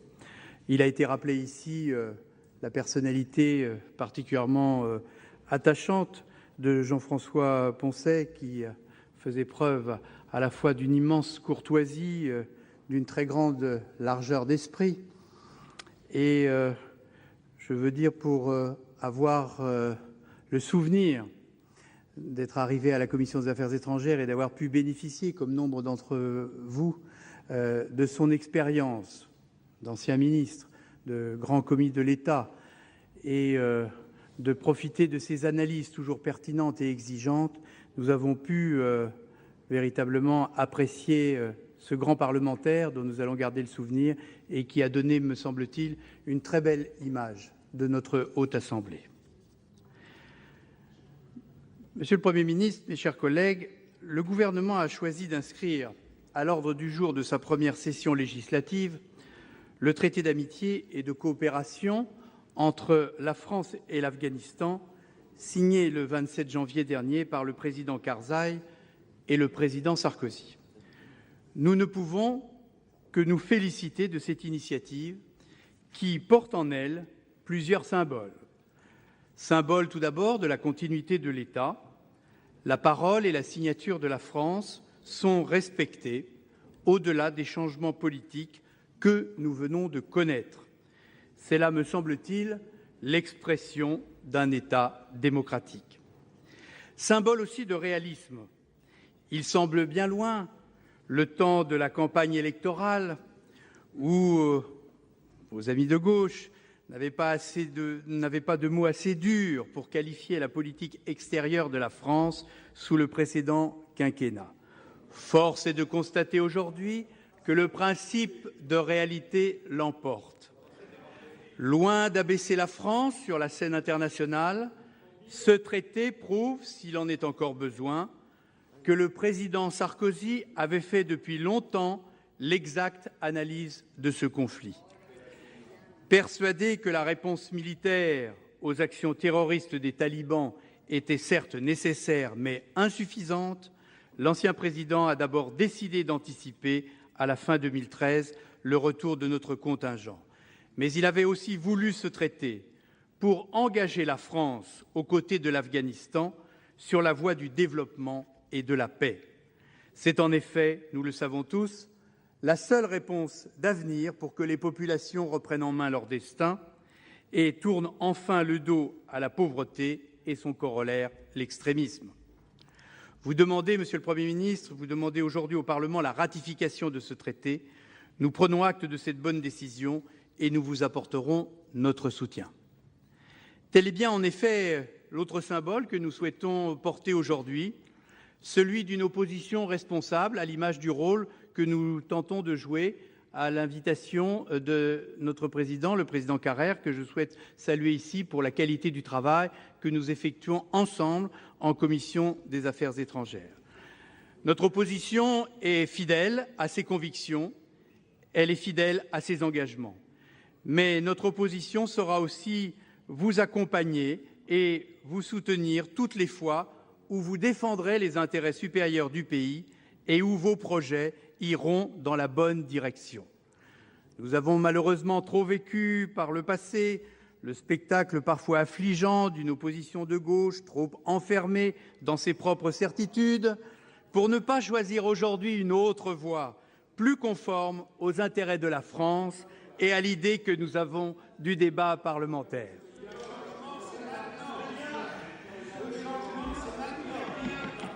Ce traité, mes chers collègues, ce traité mérite amplement d'être ratifié car il apporte une réponse concrète, diverse et réaliste aux formidables besoins de développement qu'attend le peuple afghan. La France n'a cessé en 90 ans de renforcer ses relations amicales avec ce pays. La coopération mise en place a permis la création de lycées, le Premier ministre l'a rappelé, l'instauration d'une action en faveur de l'archéologie et des soutiens humanitaires mis en œuvre dès 1979. Nous avons su mettre, durant toutes ces années, le savoir-faire français au service des populations afghanes. Aujourd'hui, le développement de l'Afghanistan est un enjeu crucial pour l'avenir de la région et l'éradication des groupes d'islamistes radicaux. C'est en ce sens que la France souhaite accroître son engagement par le biais de ce traité qui scelle notre coopération pour les 20 années à venir. Cet acte solennel établit ainsi les nouvelles relations avec l'Afghanistan afin que notre investissement dans cette région du monde particulièrement troublée perdure au-delà du retrait de nos troupes. Par ce traité, la France s'engage aux côtés des forces gouvernementales pour une coopération bilatérale, notamment en matière d'agriculture, d'éducation, de lutte contre la drogue, de combat en faveur de la santé, mais aussi pour une meilleure gouvernance. Et même si, cela a été rappelé aussi, même s'il est illusoire et vain de tenter d'imposer un système démocratique occidental à un pays de culture tribale et ancestrale très différente, notre effort doit néanmoins porter sur la gouvernance de cet État. Qu'il s'agisse de la condition des femmes, le Premier ministre a rappelé l'effroyable fait divers, entre guillemets, le 11 juillet dernier où une femme a été assassinée en public pour adultère, qu'il s'agisse de l'accès pour tous à l'éducation, nous désirons donner aux nouvelles autorités toute l'assise nécessaire pour respecter l'état de droit. En cela, le traité prévoit une collaboration accrue entre nos pays dans le domaine des institutions. Néanmoins, si ces buts sont louables, de nombreuses inquiétudes subsistent. Elles ont été évoquées sur plusieurs bancs de la Haute Assemblée quant à la mise en œuvre de ce traité. La première inquiétude s'attache au coût financier des 5 prochaines années. Sur ces 5 années, 308 millions de crédits d'aide civile au développement sont prévus suite à la conférence de Tokyo. C'est une somme considérable, Monsieur le Ministre. 50 millions d'euros par an pour un pays, alors qu'en moyenne, la France consacre aux 14 pays les plus pauvres, prioritaires de la coopération, à peine plus de 10 millions par an et par pays. Alors, au moment où les difficultés budgétaires ne cessent de s'accumuler pour la France, au point que votre gouvernement annonce ces jours-ci un vaste plan de rigueur à l'intention de tous les Français, comment allez-vous pouvoir tenir ces engagements financiers? Sachez que nous serons bien évidemment attentifs à la réponse que vous nous apporterez sur ce point. Notre seconde crainte est relative à la sécurité de nos militaires et de nos coopérants. L'État français a une responsabilité à l'égard de nos militaires et coopérants et bien évidemment une responsabilité en termes de sécurité. Le nouveau président de la République a décidé d'accélérer le retrait logistique de nos troupes. Nous en prenons acte, c'était annoncé pendant la campagne. Nous craignons néanmoins que ce retrait se fasse dans la précipitation. Cette décision hâtive n'expose-t-elle pas nos troupes à des risques d'attentats et d'agressions, comme s'évertuent à le souligner de nombreux experts? Nous avons également la préoccupation de la sécurité des personnels dédiés à la coopération civile. Comme vous le savez, les groupes terroristes n'ont aucun scrupule à s'en prendre à la sécurité et à la vie des Français engagés dans les organisations non gouvernementales. L'exemple du Sahel est hélas frappant sur ce point. Certes, le traité leur garantit des immunités de juridiction et sécurise les conditions d'intervention de l'Agence française de développement présente à Kaboul depuis des années et que je souhaite saluer ici. C'est une bonne chose, elle était attendue depuis longtemps. Mais nous demeurons inquiets quant à savoir si les troupes qui resteront sur place avec des missions précises seront suffisantes pour assurer leur sécurité. Notre vigilance se porte aussi sur l'efficacité de notre aide. Même si d'indéniables progrès ont été réalisés, et ce principalement en matière d'infrastructures et de développement économique, l'Afghanistan reste frappé par la corruption, les rivalités idéologiques et le commerce institutionnalisé de la drogue. Ce sont autant d'obstacles au redressement durable et autonome de ce pays. Nos inquiétudes sont notamment très fortes sur la persistance au sein des forces afghanes d'infiltration de rebelles talibans, une appréhension fondée, qui plus est, sur le fait qu'un retour des talibans au pouvoir favoriserait dans les pays voisins, et notamment au Pakistan, la montée d'islamistes radicaux.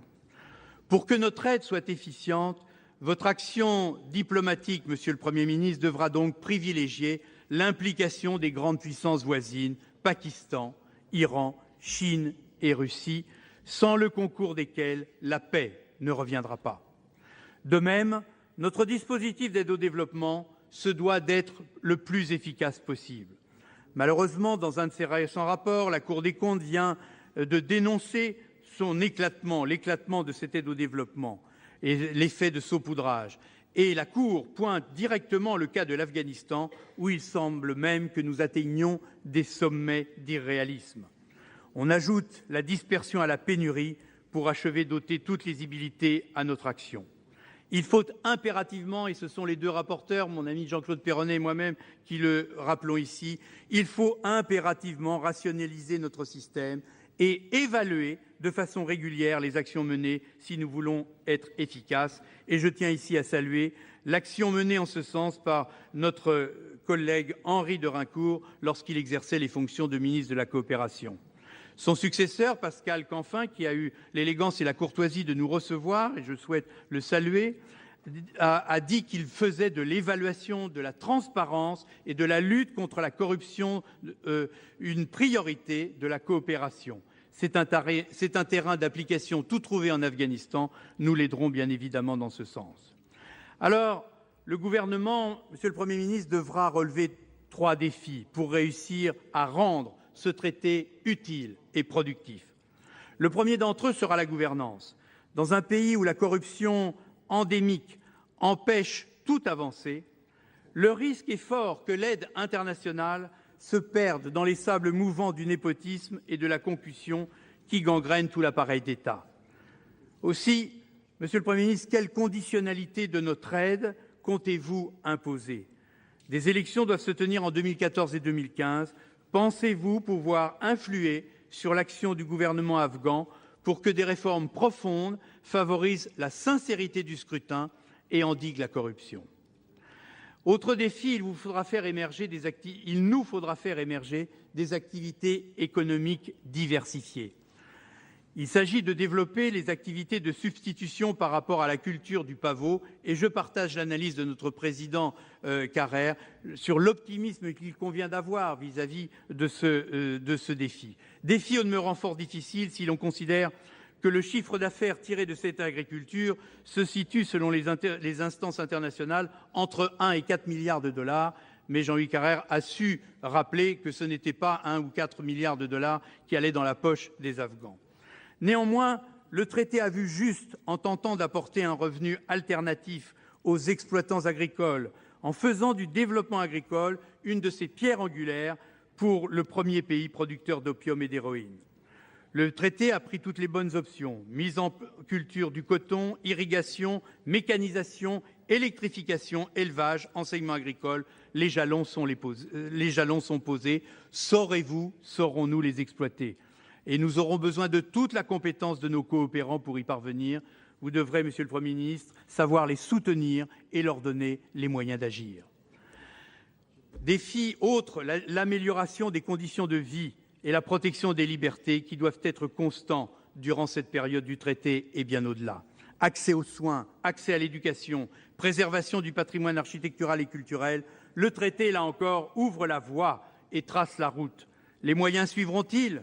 Il ne faudrait pas que les grandes réalisations, comme l'hôpital mère-enfant de Kaboul, ne cachent la triste réalité d'un délabrement des infrastructures sanitaires dans les campagnes. La situation des femmes et celle des enfants afghans sera notre curseur pour mesurer les progrès accomplis. Enfin, il n'est pas interdit d'espérer qu'avec un tel effort de coopération, les entreprises françaises puissent légitimement accéder au marché de reconstruction et de développement de l'Afghanistan. Trop souvent, hélas, nous le savons, la France consent des efforts de coopération importants, mais se voit supplantée par bien d'autres pays lorsqu'il s'agit de bénéficier, dans ses intérêts, du fruit de la reconstruction. Et donc, il conviendra de préserver les intérêts de la France et ceux de nos entreprises. À cet égard, l'exemple d'Haïti est riche en enseignements. Vous nous préciserez, Monsieur le ministre, ce que vous comptez faire en ce sens. Mes chers collègues, le 27 janvier dernier, la France s'est solennellement engagée dans une nouvelle dynamique aux côtés du peuple afghan. Il revient désormais à votre gouvernement de faire fructifier les promesses d'aide au développement contenues dans ce traité. Nous sommes là pour vous accompagner dans un esprit constructif, mais vous le comprendrez, tout aussi particulièrement vigilant. Mes chers collègues, la France a apporté une contribution majeure à la lutte contre le terrorisme en Afghanistan. 3 500 de nos soldats y ont servi avec courage et avec abnégation, mais plus encore, 87 d'entre eux y ont fait le sacrifice de leur vie et nous leur rendons ici hommage une fois de plus de façon unanime. Mais ces sacrifices ne doivent pas rester vains. Il faut que ces soldats sachent, il faut que les familles de nos disparus sachent que le prix immense qu'ils ont payé permettra un jour à l'Afghanistan de vivre en paix et en prospérité. Ce jour-là seulement, le don de leur vie aura enfin trouvé un sens. Je vous remercie. Merci, mon cher collègue. Dans la suite de la discussion, la parole est à Monsieur Emery de Montesquieu pour le groupe UCR.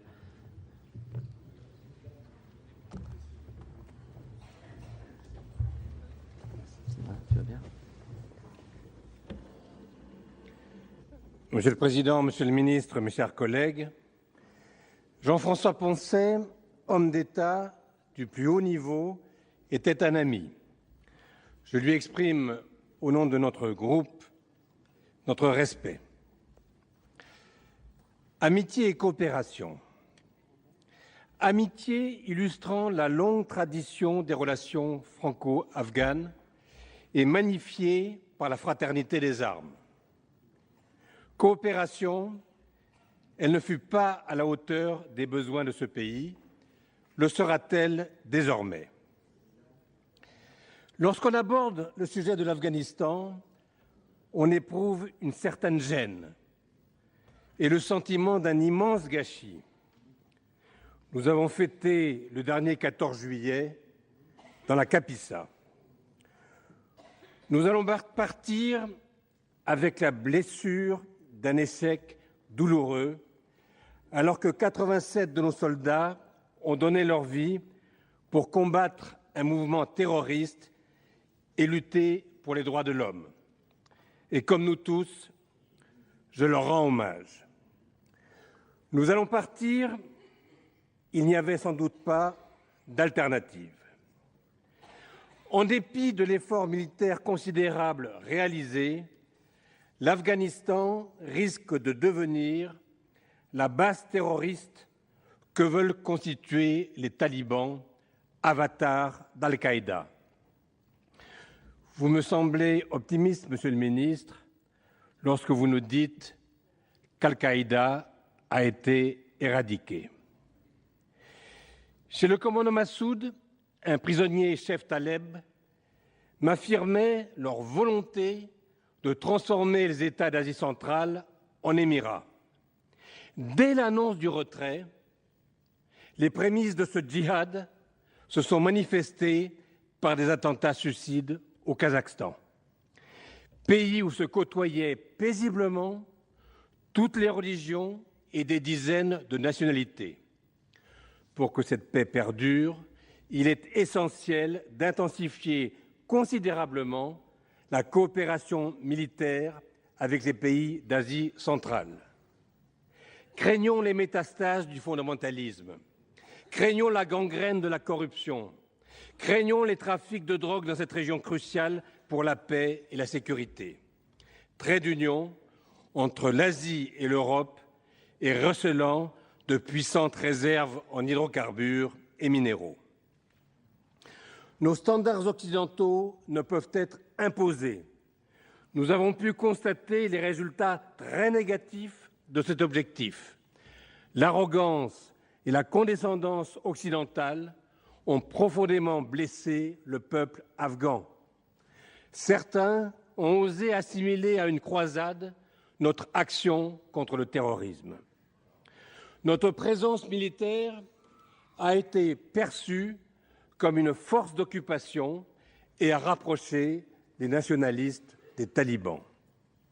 Pourtant, se résigner au pessimisme est stérile.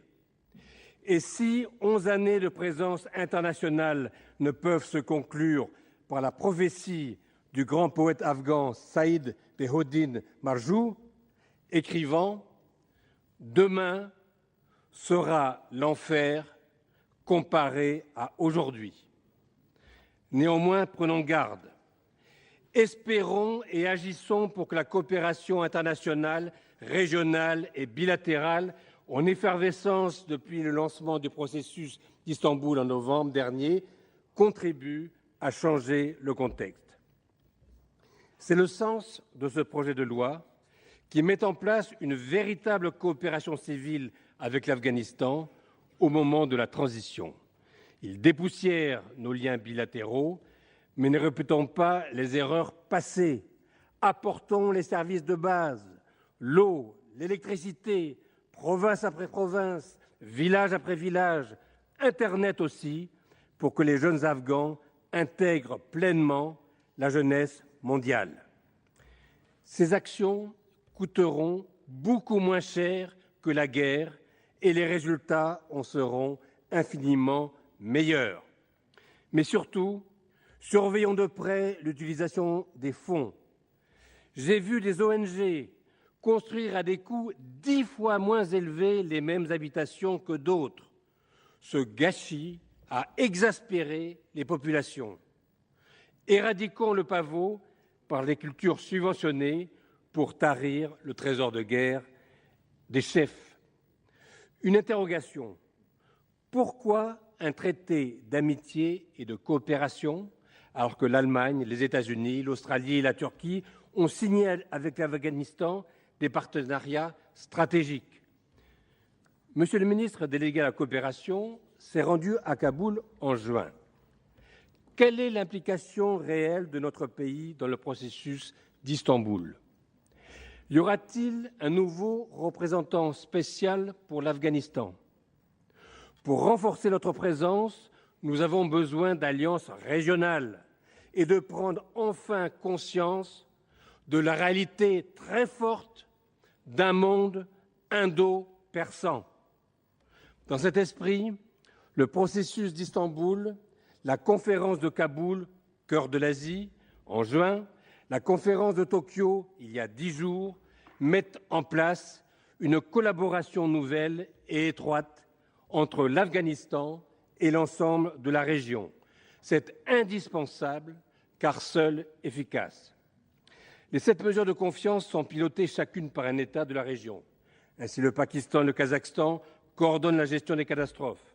Les Émirats arabes unis organisent la lutte contre le terrorisme. La Russie et l'Azerbaïdjan celle contre la drogue. Le Turkménistan et l'Azerbaïdjan articulent les infrastructures régionales. L'Inde met en place les plans commerciaux. L'Iran prend en charge l'éducation. L'Iran est incontournable.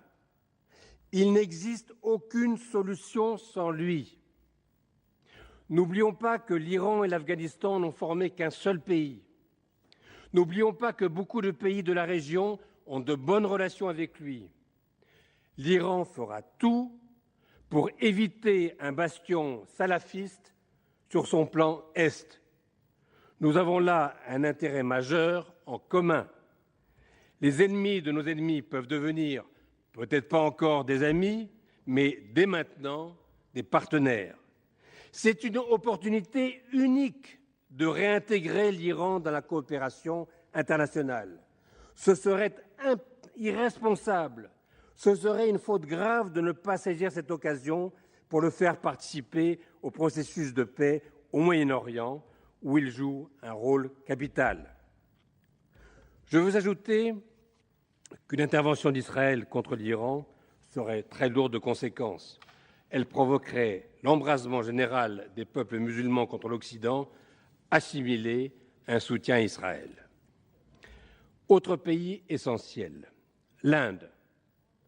Elle appuiera tout gouvernement qui luttera contre le fondamentalisme islamiste, mais pour que cet appui ne soit pas qu'un moyen de contrer le Pakistan et pour amener ce dernier à lutter ouvertement contre les talibans, il faut que la communauté internationale incite l'Inde à trouver une solution plus équilibrée au Cachemire.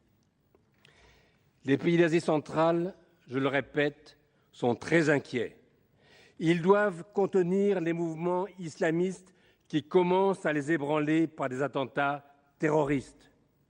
Le Tadjikistan a connu une guerre civile entre islamistes et anciens communistes dans les années 90.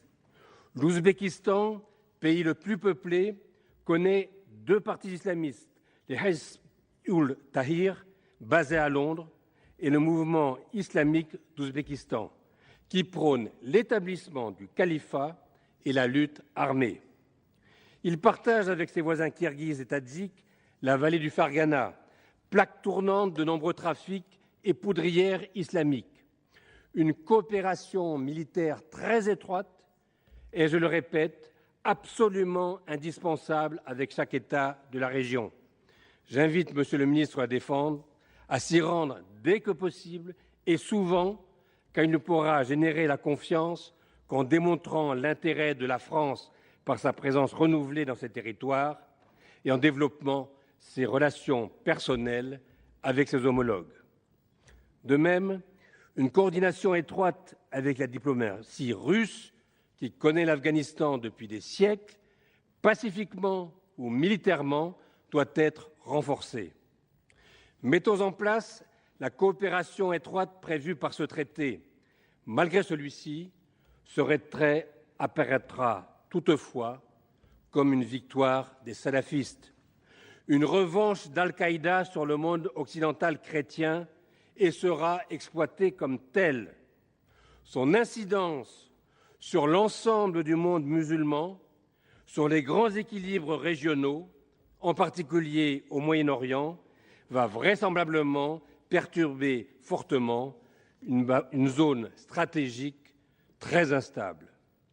Je serais heureux d'entendre les actions diplomatiques que vous entendez mener pour éviter que ce qui est notre échec soit exploité comme un triomphe par nos adversaires.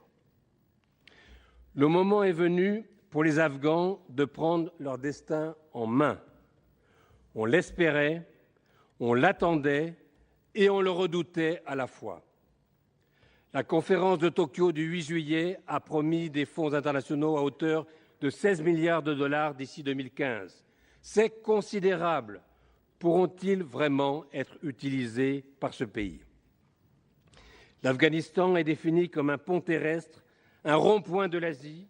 Les États-Unis ont élaboré leur vision de la nouvelle route de la soie en juillet 2011, dont l'Afghanistan est le cœur. Soyons tous convaincus que la stabilité de la région est liée à celle de l'Afghanistan.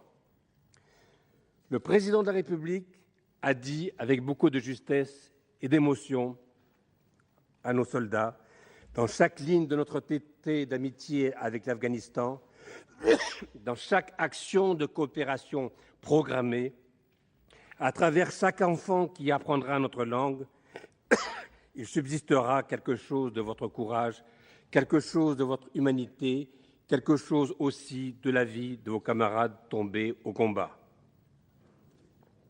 À nous d'être aux côtés de nos amis afghans, avec les mots du voyageur de minuit de Mashrou. Vigilance, amis, ce chemin qui existe à peine, qui peut-être n'existe pas, est le bon, le seul, celui de la liberté. Prenez-le, le groupe UCR votera ce texte. Merci, mon cher collègue. La parole est à Monsieur André Gattolin pour le groupe écologiste.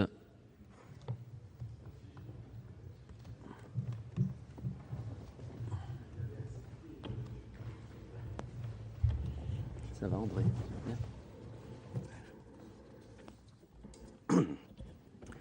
Monsieur le Président, Monsieur le Premier ministre, Monsieur le rapporteur et Président de la Commission, mes chers collègues, nous devons aujourd'hui nous prononcer sur le projet de loi autorisant la ratification du traité d'amitié et de coopération entre la République française et la République islamique d'Afghanistan. Cet accord est l'aboutissement d'un processus relativement rapide qui a débuté à l'occasion du déplacement du président Sarkozy à Kaboul le 12 juillet 2011. Un projet de traité a été présenté par le ministre d'État, ministre des Affaires étrangères et européennes, à son homologue afghan lors de sa visite à Paris le 26 octobre dernier. Les négociations n'ont rencontré aucune difficulté majeure et ont permis d'aboutir à un accord sur l'ensemble du texte le 3 janvier 2012. Le traité a donc été signé le 27 janvier 2012 par nos deux pays. Le programme de coopération quinquennale qui complète le traité a été paraphé le jour même par les ambassadeurs de France et d'Afghanistan. Ce nouveau traité entend ainsi rationaliser le code juridique de l'ensemble des relations franco-afghanes en regroupant en un seul instrument les différents volets de notre coopération. D'après l'article 13, son entrée en vigueur entraînera l'abrogation de l'accord de coopération culturelle et technique entre le gouvernement de la République française et le gouvernement du Royaume d'Afghanistan du 21 août 1966, qui constituait jusqu'à présent effectivement l'épine dorsale de la coopération entre nos deux pays. La France, engagée sur le théâtre des opérations afghanes depuis 2001, entend dorénavant modifier la nature de son engagement parallèlement au retrait progressif de ses forces combattantes. Ce traité marque donc le passage d'une vision principalement axée sur une démarche militaire à une conception beaucoup plus marquée par une approche civile. L'Afghanistan s'efforce désormais de s'inscrire dans une certaine normalité au niveau de la vie internationale. En témoigne notamment la conclusion de partenariats avec d'autres États, dont l'Inde, partenariat signé en octobre 2011, ou les États-Unis, partenariat actuellement en préparation. Le pays tente de se relever d'une situation sécuritaire particulièrement chaotique depuis une intervention soviétique de 1979. La stabilité intérieure reste plus que jamais un sujet de préoccupation. Carrefour de l'Asie, l'Afghanistan a entretenu tout au long de son histoire tumultueuse des rapports tourmentés avec le monde extérieur, puisqu'elle a connu à de maintes reprises la présence de forces étrangères sur son sol, qu'il s'agisse des Britanniques de 1840 à 1919, des Soviétiques de 1979 à 1989, ou plus récemment et encore actuellement, celle de la coalition internationale de 49 pays depuis 2001, dont la France. La mise en place et la pérennisation d'un État de droit représentent un des défis majeurs de l'Afghanistan. En effet, la viabilité d'un pays dépend avant tout de la robustesse de ses institutions. Dans cette optique, comme décrit dans l'article 1, le traité d'amitié se dote d'un double objectif. D'abord, perpétuer les liens d'amitié, de paix et de solidarité qui unissent les deux pays, et également d'établir des programmes quinquennaux de coopération dans des domaines très variés, sécurité, justice, démocratie, agriculture, éducation, santé, archéologie et culture, infrastructures, ressources minières et également formation des cadres civils. Composé de 13 articles, ce traité s'efforce de couvrir les domaines administratifs, sécuritaires, économiques et sociaux et financiers. Donc l'article 2 est un article important parce qu'il prévoit effectivement la création de 3 commissions mixtes autonomes, la commission pour le suivi des programmes de coopération, une commission politico-militaire et une commission de sécurité intérieure. L'article 3, donc, pour aller brièvement, relève de la sécurité et défense. L'article 4, la coopération agricole et le développement du monde rural. L'article 5 couvre un aspect très important qui est celui de la coopération dans le domaine sanitaire, notamment l'objectif de réduire le taux de mortalité maternelle et infantile et favoriser l'accès aux soins. Les articles 6 et 7 traite de la coopération en matière d'éducation, d'enseignement supérieur et d'échanges culturels, avec l'objectif de protéger et mettre en valeur le patrimoine archéologique, historique et artistique de l'Afghanistan.